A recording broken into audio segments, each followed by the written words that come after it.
This is ABC15 Mornings. Well, the bushfire growing to over 100,000 acres. Thousands evacuated. Other communities still on standby this morning. And coming up, we'll have a live report as firefighters prepare for another busy day. Plus, mask up Arizona. The governor making a big announcement allowing cities and towns to make their own rules when it comes to facial coverings. And it looks like mandates are in the works. And with more than 14,000 students in one Valley district, back to school plans are getting revealed and parents are getting ready as students will be home a lot, maybe a lot more than you're used to. Plus, we're getting some information too, brand new this morning, about some Valley casinos that apparently are closing right now. Yeah, that just into our newsroom, and we'll talk more about that here momentarily. First, we want to say good morning to you. Thank you for waking up with ABC 15 Mornings. We sure appreciate it. I'm Kaylee O'Kelly. Our Nick Saletti is social distancing and joining us from home. Good morning. Hey, good morning. Happy Friday Eve to everyone. Let's talk about that most accurate forecast and bring in meteorologist Iris Hermosillo, who's also social distancing and working from home this morning. And Iris, I have to say this morning, it feels pretty good. It really does. You know, maybe step outside and have a coffee on the patio if you'd like. Our temperatures aren't too bad. We're down to 77 degrees now at Phoenix Sky Harbor, and we could still go a little bit lower with plenty of cooler spots across the Phoenix area. So a gorgeous morning, clear skies. Our sunrise officially at 5:18, but you can already start to see some of that daylight out there in case you want to get out maybe for a walk. It's starting to get bright out. Our temperatures will be back into the low 80s, but not until about 8 o'clock this morning. Mid 90s by lunchtime, and today's high up to 103 degrees. But we've got to talk about that fire danger. Winds backing off a bit today. I'll look at that forecast for you in just a few minutes. Okay, Iris, thank you so much. So this just into the newsroom here. It appears 2 weeks after opening, Gila River casinos are closed. You're looking live here. This is the parking lot at Lone Butte, where it is barricaded now. Nobody being allowed in, and we are hearing Vicuiva is also closed. So we've been telling you this week, workers have been complaining about going back to work and their conditions. One worker, we told you, even passed away because of COVID-19, and you are going to be hearing from his daughter here in just a few minutes. And now to our other big story. We are on wildfire watch right now. 3 fires are burning in Arizona, 185,000 acres combined. That's 289 square miles, or to give you some perspective, the size of Scottsdale, Chandler, and Tempe combined. Yes, the Bighorn Fire. It is burning near Oro Valley, and this is brand new video from the area here. The fire is nearly 24,000 acres. The Pinal County community of Oracle told to prepare to get out, prepare to evacuate. And in the northern part of our state, the Magnum Fire, it's also growing in size to more than 56,000 acres. Look at these powerful images, strong winds pushing those flames even farther north. And the fire burning closest to the valley, this is the bushfire. It is now one of the largest fires ever to hit Arizona, as it scorches 104,000 acres. And that is where our John Genovese is this morning. John, APS may have to shut off power for one community. Yeah, good morning, Kaylee. APS saying last night they were preparing to de-energize lines in Tonto Basin and Pumpkin Center, and potentially in Jake's Corner as well. That's a community that is still on standby to evacuate this morning. But if I step aside, you can see the smoke from the bushfire spanning all across the Four Peaks wilderness. You can see there off to the right, and also as we go left, the extent of how this fire has just blown up in a few days, growing around 25,000 acres a day for 2 days straight now. So far, again, thousands of people have been evacuated from the Apache Lake, Sunflower, Pumpkin Center, and Tonto Basin area. The fire continuing to move north and northeast toward Roosevelt Lake. Now, again, people in Jake's Corner have been ordered to be on standby and have that go bag ready with medication, important documents, money, clothing, and food. Crews saying a car fire sparked all of this on Saturday near where we are. And since then, we're told the weather and level of vegetation in this area in the Four Peaks Wilderness has presented a near nonstop struggle. It's difficult to say, well, where are we going to draw a line to contain this thing? Because the fire is still moving and it could easily flank the firefighters. Crews are working on reinforcing the lines that are currently in place. They're also doing what we call structure protection and point protection. And firefighters are set to hold another morning briefing today at 7 o'clock. We do expect to see another jump in acreage as well. And for people impacted by all this, again, the Red Cross has set up shelters in both Miami, Arizona and Payson. They have food, water, supplies, and they can link people up with accommodations nearby. But Kaylee, so many people watching this today to see if any other communities will be next. And we cannot thank our first responders, our firefighters enough for the sacrifices they are making, and their families too, to help keep all of us safer. Our John Genovese Live this morning, thank you for that. Well, with 500,000 COVID-19 tests taken so far here in Arizona, nearly 41,000 people testing positive so far. And each day that number rises pretty significantly. So look at these numbers since Sunday. Positive cases rising by more than 5,000 in a matter of days.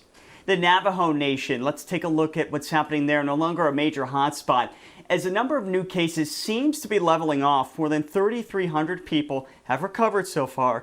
However, a reminder that 57-hour curfew goes back into effect tomorrow night.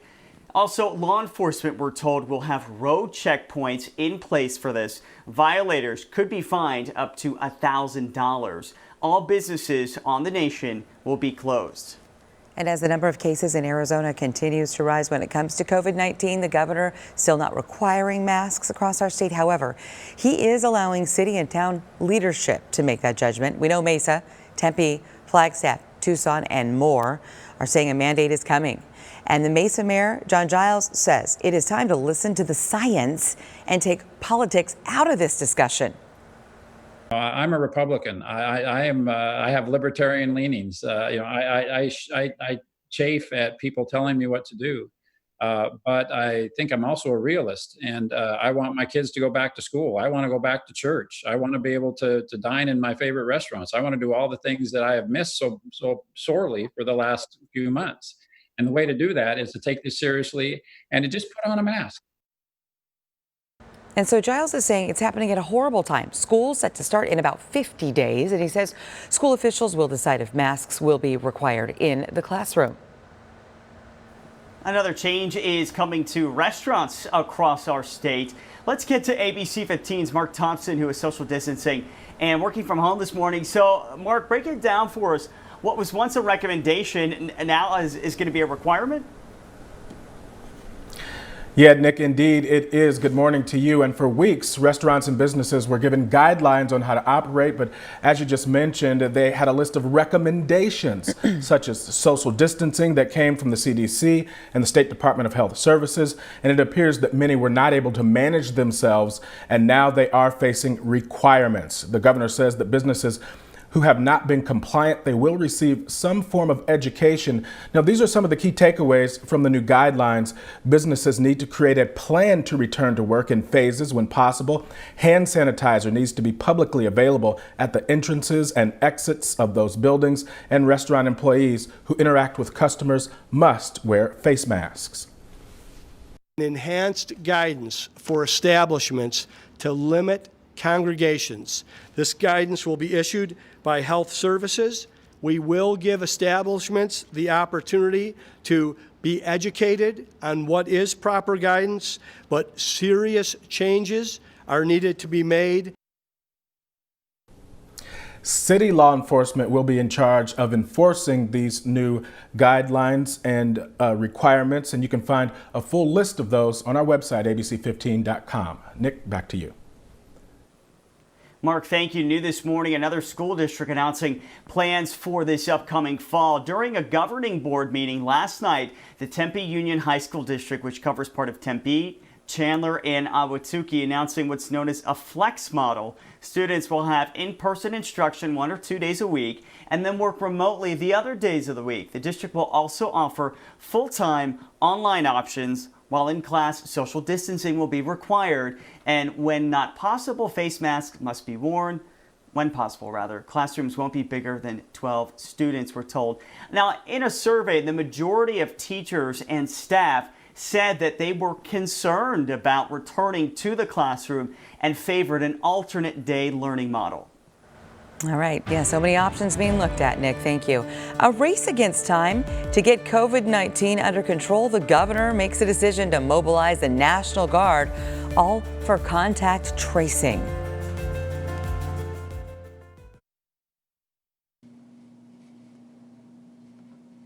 Streaks of light across our skies certainly make for some incredible photos, but that powerful lightning can also be deadly, and it's also responsible for some of the most devastating wildfires in our state. It's Monsoon Awareness Week, and today we're talking lightning, which on average kills more than 2 Arizona residents each year. And early in the monsoon, while conditions are still very dry, lightning can start wildfires like what we're seeing happen in parts of our state now. And lightning is actually what started one of the largest wildfires in Arizona history. You may remember this one, the 2005 Cave Creek Complex fire, which burned nearly 250,000 acres in our state. So this monsoon, make sure that you're prepared by clearing brush and creating a defensible space around your property. Also, know that when you start to hear thunder, it is time to get indoors as those storms are rolling in. Lightning can strike as far away as 10 miles from a thunderstorm. So wait at least 30 minutes after you hear that last rumble of thunder before venturing back outside. And we want to make sure everybody's prepared before these storms roll into the valley. Iris, thank you. This morning, Beverly Johnson, the first black model on the cover of Vogue, is speaking out in the Washington Post, and it's all about discrimination in the industry. ABC's Juju Chang has details in today's GMA First Look. In this morning's GMA First Look, supermodel Beverly Johnson speaking out. There is no diversity in the upper echelon, none, like at all. We don't have a seat at the table. We have no representation in the fashion world. The modeling pioneer, the first black woman to grace the cover of Vogue, opening up to GMA about the racism she still sees in the industry after half a century in the business. And you think that the reason behind that is there is a lack of inclusion and diversity in the upper ranks? Particularly diversity, and particularly people of color, black people. So what other changes does Beverly Johnson want to see in the fashion world? And what's her message for legendary Vogue editor-in-chief Anna Wintour? It's all coming up at 7 a.m. with your GMA First Look. I'm Juju Chang, ABC News, New York. It's starting to happen every day. People are surprising themselves the moment they realize they can do more with less asthma. Thanks to Dupixent, the add-on treatment for specific types of moderate to severe asthma. Dupixent isn't for sudden breathing problems. It can improve lung function for better breathing in as little as 2 weeks and help prevent severe asthma attacks. It's not a steroid, but can help reduce or eliminate oral steroids. Don't use if allergic to Dupixent. Serious allergic reactions can occur, including anaphylaxis, which is severe. Tell your doctor right away about signs of inflamed blood vessels such as rash, shortness of breath, chest pain, tingling, or numbness in your limbs. Tell your doctor if you have a parasitic infection and before stopping any asthma medicines, including oral steroids. Do more with less asthma. Talk to your doctor about Dupixent. ABC15 Desert Drive Time, sponsored by Accident Law Group. So let's get you out the door here at 5:15. Things are looking really good as we take a look at your Accident Law Group Desert Drive Times here. This is the 17th there at Glendale, and it is all systems go on this Thursday morning. Well, her father died just days ago from COVID-19, and now their story is making national headlines. We talked about this particular casino now closed. We'll get back to that headline here momentarily. But Robert Washington Jr. worked there at Lone Butte Casino in Chandler. And again, minutes ago, we told you it did close down overnight. Washington's family is saying that he contracted the virus days after going back to work. Now his daughter, a Cronkite graduate, by the way, at ASU, sharing their story with Good Morning America. I'm ashamed to say that I'm from Arizona because of people's carelessness and the lack of leadership in Arizona in general to take this seriously. I mean, and again, it's not just my dad, it's going to be other people's dads. And you can catch more of Lena's interview on Good Morning America as they take a closer look at COVID-19 hotspots across this nation. Yeah, of course, our hearts go out to that family as well.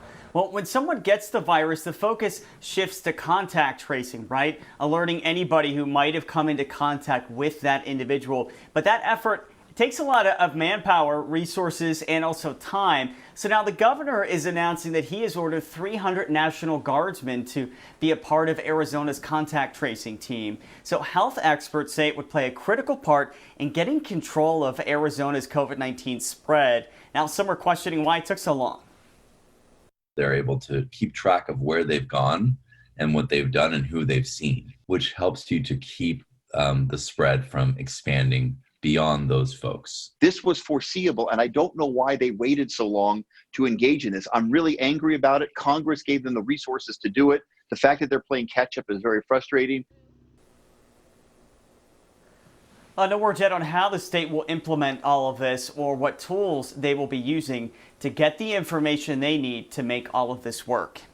In other news this morning, here in Arizona, about 25,000 Dreamers are awaiting a possible decision by the U.S. Supreme Court when it comes to DACA. According to a recent study, nearly 6,000 of them are healthcare workers working on the COVID-19 front lines. Here's ABC15's Carla Navarrete with more on the impacts of that possible decision today.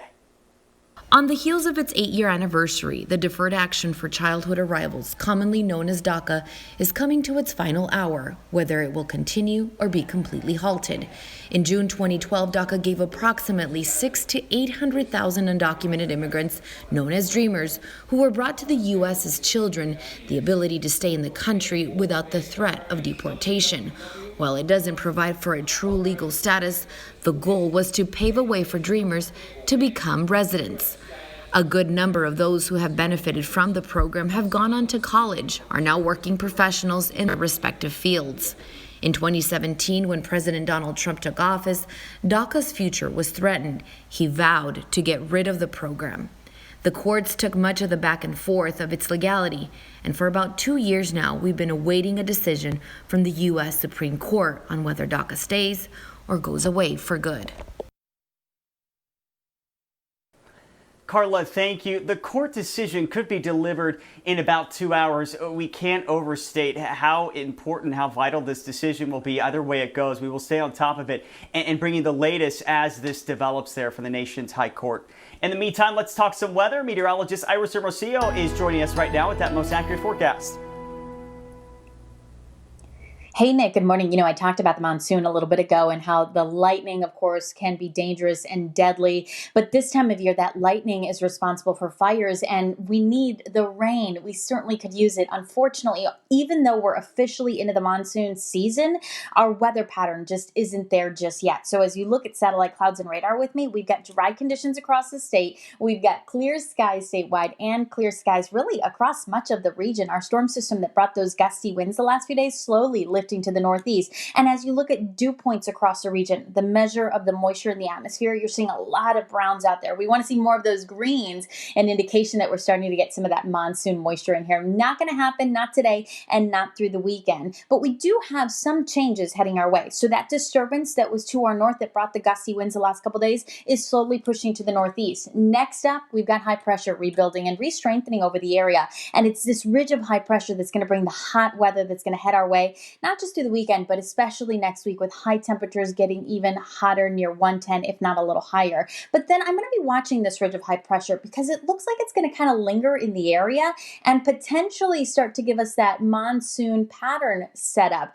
Maybe some more moisture, not this weekend, but next weekend. So dew points could be going up. You could start to notice that humidity and maybe some storm chances. It's way too far out to be sure, but that's what I'm going to be watching over the next 7 days. In the meantime, today, high temperatures in the low hundreds through tomorrow, below average highs. The winds will also get lighter as that storm system to our north pushes further away, and then high temperatures will be heating up next week. So enjoy these next couple days if you can. Temperatures in the 70s right now across the valley. It's 77 in Phoenix, cooler in Chandler, Glendale, and Goodyear, where we're checking in the low 70s at this hour. Here's that hour-by-hour planner. Know that we're going to be back into the 80s by 7 to 8 o'clock, but then we'll stay in the 80s for a few hours and see the 90s by around 11. again. Still in the 90s through lunchtime, mid-90s today through noon, and we won't see those hundreds until about 3 o'clock this afternoon, with that high today of 103. And you notice those winds overall lighter between about 5 and 10 miles an hour. Low hundreds again tomorrow, but then looking at next week, highs are topping 110 up to 112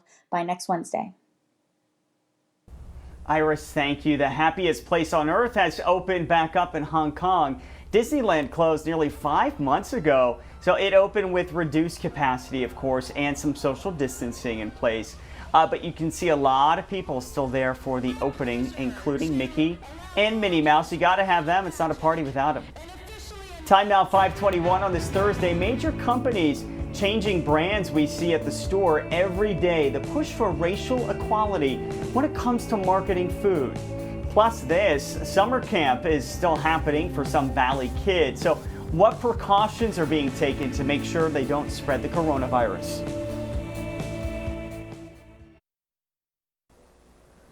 $5:24 only on ABC15. A look inside the classroom as some school districts start to welcome students back for summer camp. So this is what's happening at the Peoria District's Kids Zone Ed Camp. They're performing temperature checks and health screenings on students and on staff every day. Some of the other preventative measures we're told that they have in place include having only 9 students per classroom, distancing markers on the floor, limiting shared materials, and a staff member solely dedicated to keeping toys and surfaces sanitized. How are we going to provide drinking water safely? How are we going to do drop-off? Things like that. It was just all of those little things that we've never really had to focus on were all a huge focus this year. Well, some of these steps just won't be possible with hundreds of kids on campus, but the district says it's a testing ground as they work to release more concrete reopening plans sometime next month. And the rockets regular, the bombs bursting in air. Ooh, goosies this morning.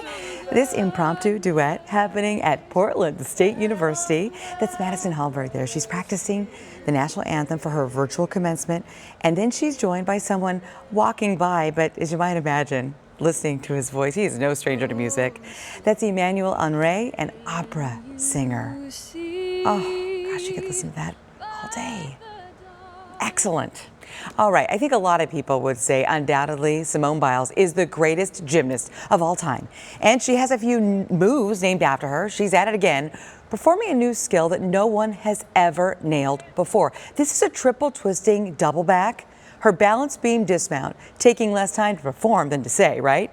Well, the Tokyo Olympics are on hold until next year. She won't put this into her routine. She says it's just deemed too dangerous. It is 5:27 and it's a health debate that has people taking political sides. Should wearing a face mask be mandated? The governor is weighing in. I'll tell you what he decided coming up.